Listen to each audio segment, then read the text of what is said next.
Cette voiture aspire à être la meilleure voiture de luxe au monde. Celle-ci pourrait-elle être le clou dans le cercueil de l'industrie automobile premium allemande? Découvrons-la ici avec la NIO ET9. Avec Thomas sur AutoGefuel en 4K, plein écran et en intégralité. Allons-y. Ce ET9 présente un avant très fermé, une silhouette fluide et ici, les feux de jour, une intégration ultra minimaliste. C'est à cet endroit que se situent les clignotants, tandis que le bloc principal des phares est placé en bas. Couleur argentée ici. On a aussi la bleue foncée. Et il y a eu tellement de retours sur cette voiture, tant de discussions, elle a beaucoup fait parler d'elle. Et la raison à cela, c'est qu'elle est en réalité pleine de technologie. Des jantes de 22 ou 23 pouces. Ce sont les plus grandes jantes de 23 pouces. Ici aussi avec le logo au centre qui reste bien droit. Alors oui, on connaît bien cette fonctionnalité depuis longtemps et elle est déjà présente chez Rolls-Royce. Même lorsque la voiture est en mouvement, la carrosserie reste parfaitement droite et cela est rendu possible grâce à des pompes hydrauliques individuelles installées sur chacune des roues. Et donc, c'est une suspension active. Grâce à cela, la voiture reste toujours droite, peu importe si vous accélérez, si vous freinez, si vous penchez à gauche ou à droite, quoi que ce soit le mouvement, elle ne penche pas. C'est bien le cas. On la retrouve notamment sur la Panamera, la Taycan ou encore l'Audi e-tron GT dans leur version restylée. Et celui-ci fonctionne de manière similaire, sauf qu'il est encore plus rapide en termes de fréquence à laquelle il opère réellement. La longueur totale ici est de 5,33 mètres ou 210 pouces, et il a ça, oui, un petit style fastback, je dirais. Ce n'est pas une berline classique. La forme fluide ici le montre bien. L'aileron arrière, bien qu'intégré, peut se soulever légèrement à haute vitesse pour offrir un appui supplémentaire. Vous avez une direction arrière, elle tourne de 8,3 degrés dans la direction opposée aux roues avant et ça donne un rayon de braquage de seulement 10,9 mètres. Ce n'est vraiment pas beaucoup pour un véhicule aussi long ou imposant. Une transmission intégrale, un moteur électrique à l'arrière, l'autre à l'avant et 4,3 secondes, c'est le temps d'accélération de 0 à 100. Donc plutôt rapide en effet. Et puis, nous avons le port de recharge ici de mon côté. J'espère que Léa fait le tour, car pour l'instant, il démarre avec une batterie nette de 95 kWh. C'est 100 kWh en brut. Et voilà, il s'ouvre vers le haut, et cela aura, bien sûr, un port de recharge différent s'il arrive un jour sur le marché européen. C'est certain. La date n'est pas précisée, de 10% à 80%. Swing, ils disent qu'il nécessite moins de 20 minutes environ. Pour le moment, on est censé avoir un pic de charge de 325 kW, quelque chose comme ça. Plus tard, une batterie de 120 kWh brut est prévue. Ça fait environ 112 kWh en net. Celle-ci se recharge en fait encore plus rapidement. Donc il est possible que cette voiture puisse aussi charger à environ 600 kW en pic, car celle-ci est une architecture à 925 volts. Donc effectivement, comme je l'ai dit, ce véhicule est plein de technologie. Et en Chine, celui-ci est vendu à moins de 100 000 euros. Il ne serait certainement pas au même prix s'il était un jour commercialisé en Europe, par exemple. C'est en effet assez certain. Mais c'est tout de même impressionnant de voir quelles voitures ils peuvent mettre sur la route pour ce genre de prix, même si le niveau des salaires et tout ça est bien plus bas qu'en Europe. Léa vous présente une autre innovation, le volant à direction électrique. Vous voyez ici cette forme inhabituelle. Et là, elle peut tourner entièrement d'un côté ou de l'autre. Donc c'est le seul mouvement nécessaire. Et ici, les roues sont entièrement tournées à droite ou à gauche juste par ce mouvement. Et c'est vraiment pratique. Et d'ailleurs, comme on peut voir ici, c'est aussi là où vous pouvez voir la direction des roues arrière à nouveau en action et la différence entre les roues arrière et les roues avant là-bas. C'est assez impressionnant. Et la direction par câble, la particularité, c'est qu'il n'y a pas de liaison mécanique entre le volant et les roues. Tout est fait par commande électrique. C'est juste électronique. Ouais, c'est marrant, non? Avec le volant comme ça. Alors, tu aimes? Ouais, c'est cool, ouais, et c'est pas trop gros. C'est Ist confortable, not so, non? yeah, I C'est like it, yeah. confortable. Et très intéressant ici, le premier coffre motorisé, donc appuyé et maintenez ici sur la télécommande. Et puis, vous avez ces vérins à gaz que vous avez aussi habituellement avec un coffre, voilà, avec un gros avant ici. Et vous pouvez aussi le refermer ici à nouveau de cette façon. Vous pouvez mettre ce que vous voulez, puis cliquer ce bouton et voilà, il se referme à nouveau. Bien sûr, je peux également ouvrir le coffre ici avec la télécommande en appuyant et maintenant. Ça prend un peu de temps, il faut le dire, et voilà. Donc, vous voyez, ça ressemble à un fastback, mais c'est plutôt un coffre de berline fermé ici. 540 litres, c'est marqué, mais ça paraît plus petit. Ici, c'est 1 mètre ou 40 pouces entre les arches, un peu plus large à l'avant. Et la hauteur ici est d'environ 20 pouces, ce qui correspond à peu près à 50 centimètres. Et la longueur dépasse légèrement le mètre, disons un peu plus d'un mètre ou environ 40 pouces, en gros quoi. Voilà. Ici, vous pouvez voir que le chariot rentre toujours à la verticale. Oui, mais pourquoi est-ce qu'ils font ça au juste? Il n'y a vraiment pas grand-chose en dessous, à part un extincteur ici, dans ce cas précis, voyez-vous, comparable à d'autres berlines. Mais pourquoi une version si hermétique? Pour une meilleure isolation phonique. Comme ça, on peut rendre l'intérieur encore plus silencieux, surtout ici à l'arrière. Une autre combinaison de couleurs serait, au fait, ce bleu à l'extérieur et un intérieur encore plus clair. C'est une combinaison de couleurs sympa, surtout avec le volant bicolore. Tu en penses quoi? Vers l'intérieur, il y a quelque chose de très intéressant ici. Alors, je m'approche du véhicule, voilà, et puis, en voyant ça ici, la voiture s'abaisse et ouvre la porte, m'accueillant à l'intérieur. C'est une drôle de différence culturelle. Ici, la voiture s'abaisse d'une manière assez particulière, s'inclinant pratiquement et on peut entrer dedans.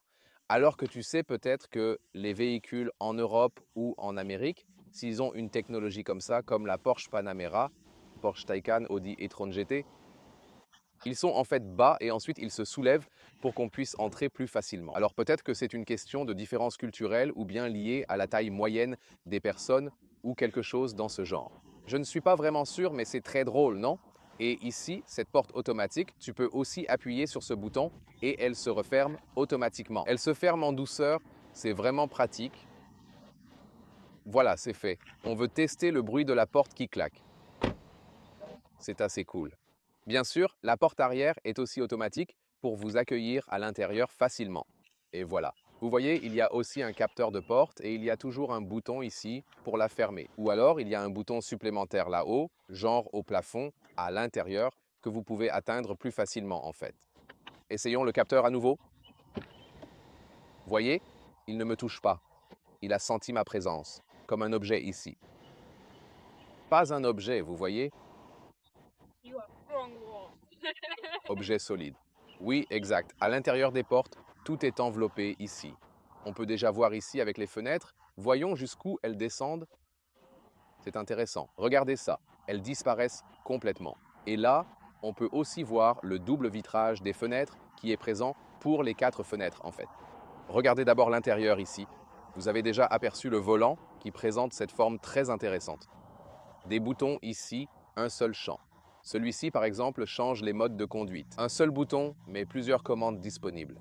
Les leviers classiques pour les clignotants et à droite, les vitesses. Et puis tu as déjà ce tableau de bord unique qui s'étend intégralement de la gauche jusqu'à la droite de la voiture entière. Les sièges ici sont malheureusement uniquement en cuir animal. Bien que ce soit un véhicule high-tech, il faut dire que la technologie est désormais si avancée que les matériaux sans animaux sont également supérieurs, plus doux et plus respectueux des animaux. Ici, les sièges sont vraiment très moelleux. Soutien tout électrique, bien entendu. Voilà. Comme je le disais, en termes de confort, de base, d'ergonomie, je ne trouve pas ça idéal. Peut-être que c'est une question culturelle, je n'en suis pas certain, mais dans la Densa Z9 GT, j'ai eu la même impression. L'ergonomie de base n'est pas adaptée. C'est peut-être aussi un truc que je ne sais pas. Par exemple, l'ergonomie récente des sièges BMW ou Volvo me semble bien plus adaptée à mes besoins. C'est peut-être personnel, j'en suis pas sûr, je peux juste partager mon expérience ici. Avec une taille de 1,89 m, soit 6 pieds 2, il reste encore de la place. Ce toit vitré s'ouvre et se ferme automatiquement, vous permettant de voir son fonctionnement en direct. Il ne s'ouvre pas pour laisser entrer l'air, mais seulement ses stores s'ouvrent en réalité.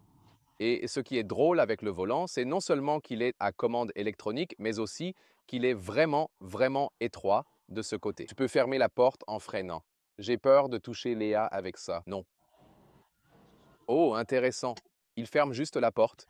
Dans le Denza Z9 GT, le compte utilisateur est visiblement réglé pour une autre personne.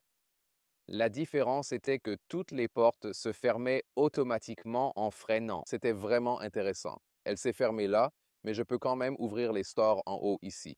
Nous avons un peu plus de lumière et c'est toujours spectaculaire. C'est d'ailleurs encore plus impressionnant et fascinant quand l'un avance beaucoup plus vite que l'autre. La différence est ici, par exemple.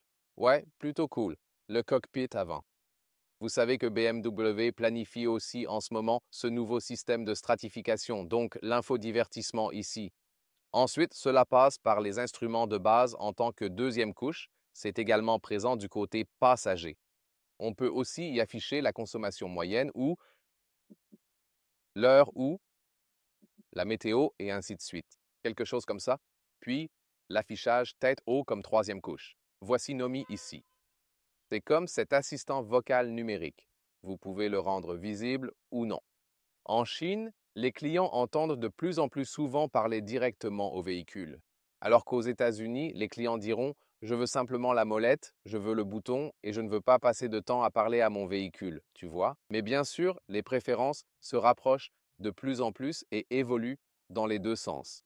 Intéressant, ces oreillers placés à l'avant, une microfibre bien agréable. Et généralement, je commente aussi cela à l'arrière à nouveau. Une version allemande serait l'oreiller Est ici. La version chinoise est ici. C'est plutôt comme si vous aviez la partie des épaules couvertes. C'est une idée vraiment intéressante, mais je le préférerais davantage au niveau de la tête, pour ma part. Qu'en pensez-vous? Dites-le moi dans les commentaires. Sinon, vous pouvez aussi soulever cet oreiller et ensuite, notre oreiller sera de style européen ou américain, en haut. Et un rétroviseur numérique là, au fait, vous pouvez le basculer en mode normal ou en vue caméra, ce qui est bien pratique car je vois presque rien à l'arrière, en fait. Donc la fenêtre est vraiment, vraiment petite. J'adore qu'on ait le revêtement en microfibre ici, à l'intérieur, partout, ici. Voyez ça. Une housse amovible comme au plafond. Vous pouvez la coulisser pour l'ouvrir. Alors, oh, c'est comme ça. Ah, regardez ça. Vous avez juste besoin d'une légère poussée et le reste se fait automatiquement. Et voilà. L'IA est peut-être fâchée, car elle voulait montrer ça. Oui, je suis vraiment désolé, Léa. Désolé, chérie. Et puis la console centrale avec des chargeurs sans fil inactifs. Cependant, les téléphones surchauffent quand même s'ils sont refroidis ici. Et puis ici, tu peux ranger des lunettes de soleil, mais tu peux aussi enlever ça si tu veux que ça reste ouvert en permanence, par exemple. Donc, ce serait également possible. Ensuite, tu as cette ambiance boisée, c'est plutôt sympa, c'est aussi du vrai bois. Et puis tu peux aussi ouvrir ici les portes gobelets. Et voilà, ici c'est l'endroit où je pourrais contrôler certains des instruments disponibles. Un compartiment de rangement central, ici j'y ai mis une housse de l'appareil photo. Deux chargeurs USB-C.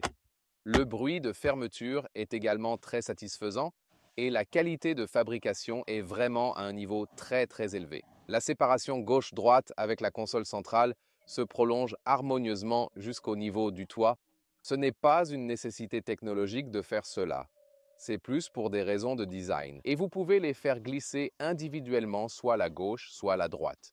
Du point de vue du conducteur, dans ce format unique horizontal, ce volant s'intègre parfaitement, pour ainsi dire. Et ici, les instruments numériques affichent aussi des infos à gauche. Et l'affichage tête haute, non clignotant, puis l'unité centrale d'infodivertissement. À ce stade, il n'y a que la version en chinois. Mais ce qui est important, c'est de pouvoir contrôler les fonctions de base. C'est proche de l'interface Tesla, un peu comme ça. Et ce qui est bien, c'est que le logiciel est rapide. Quand tu pinces pour zoomer sur la carte, c'est vraiment hyper réactif et fluide. Donc il y a beaucoup de puissance de traitement derrière tout ça. La température, tu la contrôles comme ici. Ici, par exemple, tu peux aussi activer le refroidissement ou le chauffage des sièges. Tu as également un menu climatique plus étendu comme celui-ci. Ici, tu peux par exemple ajuster le chauffage et le refroidissement des sièges individuellement. Les sièges arrière ont aussi le refroidissement. À l'avant, tu bénéficies aussi d'une fonction massage. Bienvenue dans l'expérience luxueuse à l'arrière. Et il y a tellement de choses que je peux te montrer, c'est vraiment intéressant. Tout d'abord, l'intérieur des portes, je peux même les contrôler ici de mon côté avec un seul bouton pour baisser le store. Voilà, un processus fluide et agréable et je peux aussi voir les vitres doubles dans le... Oh, regardez ça, elles s'effacent totalement. Très intéressant, non? Et voilà. Et je peux aussi faire ça le double vitrage comme vous pouvez le voir.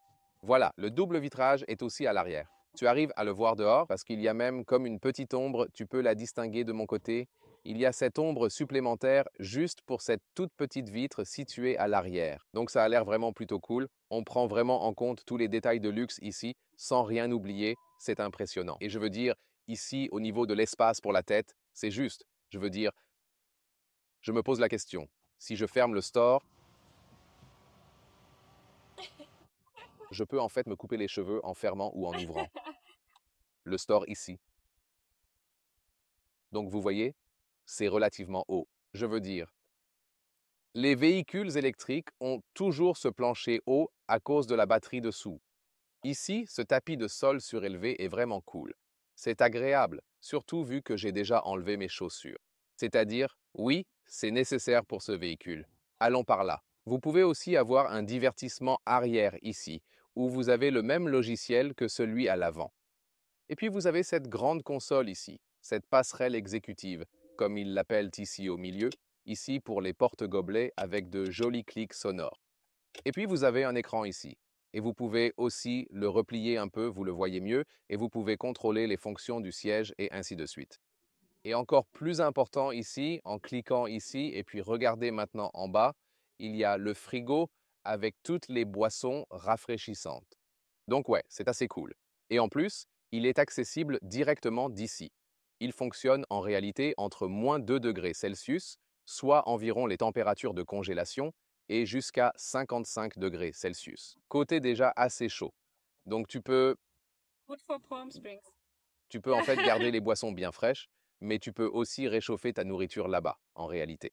Et puis ici, en dessous, voilà, plie celui-ci, ce pad de charge inductive avec refroidissement, les chargeurs USB-C en dessous et la vraie prise électrique. Et voilà. Et ensuite, on peut rabattre cette table comme ça. Et voilà. Le miroir est bien rangé là-dedans, tout simplement. Ou vous pouvez poser cette table et peut-être travailler sur un ordinateur portable et ainsi de suite. Et oui, vraiment stable en fait. Et voilà, on le replie à nouveau. C'est toujours vraiment, oui, vraiment amusant de faire ça. Et voilà. Et puis à l'arrière ici, où je peux placer ce bouton tactile, celui-ci se dirige vers nous comme pour un petit bloc-notes accompagné d'un stylo. Et un peu plus d'espace ici. Vous pouvez également l'enlever pour le nettoyer ou comme une sorte de compartiment secret tout au fond. Donc, j'ai réglé ce siège ici, en ce moment, à la même position que, vous savez, le siège du conducteur. Voici donc l'espace pour les jambes que j'aurais si j'étais derrière le siège du conducteur. En revanche, je me trouve ici du côté droit, car la fonction exécutive y est encore plus extrême. Allons-y par là. Mais le plus drôle, c'est qu'ici, la position de conduite exécutive est accessible pour les deux. Place assise disponible. Je vais te montrer ça. Voilà. Donc, oh, je dois aussi déplacer mes chaussures parce que ce repose-pied de là sort automatiquement. Donc, le siège avance vers l'avant. Voilà. Et ensuite, ici aussi, le repose-mollet commence à fonctionner. Et voilà. Alors, et en plus, le siège se soulève. Pendant ce temps, le repose-mollet est bien positionné juste ici. Voilà. Ça prend du temps. Je peux maintenant, on voit ça ici avec le, d'accord? Ça a bougé vers le haut. Et voilà. Oui, comme si ce tunnel au milieu le bloquait un peu. Avec ma taille de 189 cm, je suis au max. Dans la série 7, c'était faisable. Dans la classe S, ce n'était pas si facilement réalisable car le siège est déjà très large et spacieux en réalité. Mais ici, c'est une position très détendue. Et, Léa, si tu pouvais appuyer sur le bouton là-bas, ce bouton de ligne, juste là. Oui, celui-là. Encore une fois, reste appuyé. Voilà, tu peux lâcher. No, here to hold. Il y a un maintien présent, probablement pour que le conducteur ne soit pas écrasé, et voici la position maximale ici, du côté du conducteur. Je veux dire, vous voyez, ce n'est pas très égal, mais déjà assez large. Donc, vous pouvez vraiment avoir deux adultes presque entièrement allongés ici. C'est vraiment rare que ça devienne aussi large, surtout au niveau de la zone du conducteur. Pour Lia et moi, cette passerelle centrale ne serait pas très agréable du tout. C'est ça, chérie? Donc nous Yes. préférerions plutôt une voiture sans la passerelle entre nous. Mais je peux comprendre la réflexion derrière ça. Peut-être que ton partenaire commercial est peut-être que tu es dans des discussions de contrats intenses ou quelque chose comme ça. Donc tu préfères d'abord établir un pont, tu vois, et ensuite, je veux ce prix. Non, je veux ce prix. Je ne sais pas, pour une raison quelconque. Mais vraiment, oui, c'est une expérience arrière vraiment très cool ici. Et tout à fait comparable aux concurrents, mais avec des solutions vraiment intéressantes. Ce frigo rétractable est vraiment ma fonctionnalité préférée. Et une autre fonctionnalité intéressante, c'est le cinéma 5D. Donc Léa peut l'activer pour nous là devant. Et oh, maintenant tout se ferme, comme si tous les stores étaient en train de se baisser progressivement. Et ils ont enregistré plusieurs films différents qu'ils ont reliés à ce système de manière interactive.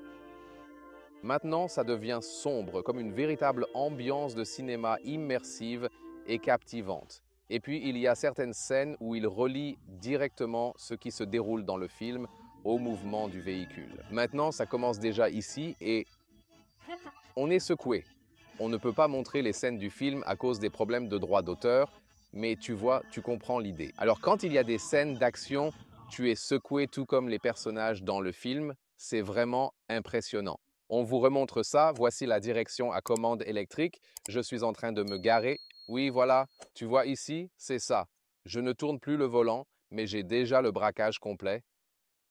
Des roues, l'angle maximal atteint par les roues avant. Alors, c'est là que le système de direction by-wire a un avantage. Qu'est-ce que ça signifie? C'est juste le contrôle électronique. Donc, ce que je fais ici avec le volant n'a aucun impact physique direct sur les roues, mais c'est essentiellement enregistré, puis ce signal est envoyé aux roues qui réagissent.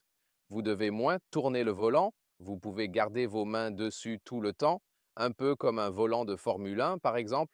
Je vois aussi cet affichage tête haute devant moi et il a une fonction de réalité augmentée. À ce moment-là, je vois essentiellement une carte, comme une petite carte projetée sur l'écran, ce qui enrichit ma vision de la route. C'est projeté sur le véhicule devant moi, c'est aussi une chose amusante. La vision vers l'arrière, d'ailleurs, est un peu bloquée, je dois dire. Donc, on ne voit pas grand-chose à travers cette petite fenêtre, mais comme on a ce rétroviseur numérique ici, ça prend vraiment tout son sens quand on a juste une toute petite vitre à l'arrière avec la caméra, on peut clairement voir tout ce qui se passe derrière soi. Il y a également une caméra ronde juste à cet endroit.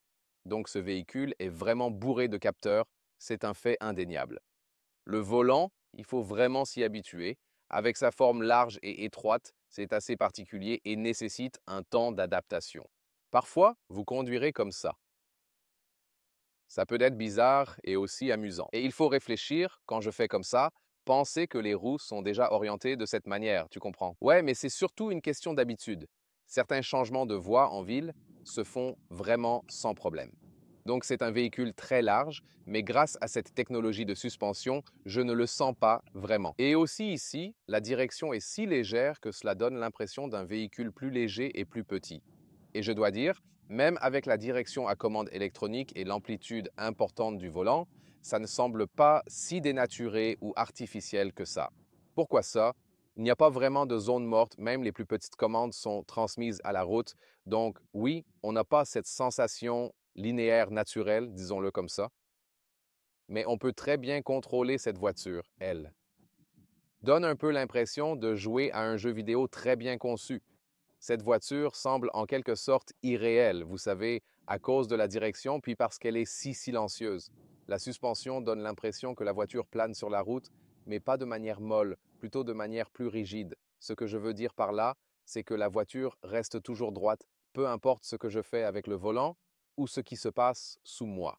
Elle maintient une stabilité impressionnante, presque comme si elle était ancrée à la route, tout en offrant une sensation de contrôle précis et réactif. En fait, ça, la voiture reste juste droite, vous savez, et c'est l'essence de cette suspension. Ces pompes hydrauliques individuelles fonctionnent par roues et maintiennent tout droit, et les roues travaillent en dessous. Vous pouvez aussi changer de mode de conduite, par exemple ici en appuyant sur le pouce gauche du volant, et là on reste en mode normal.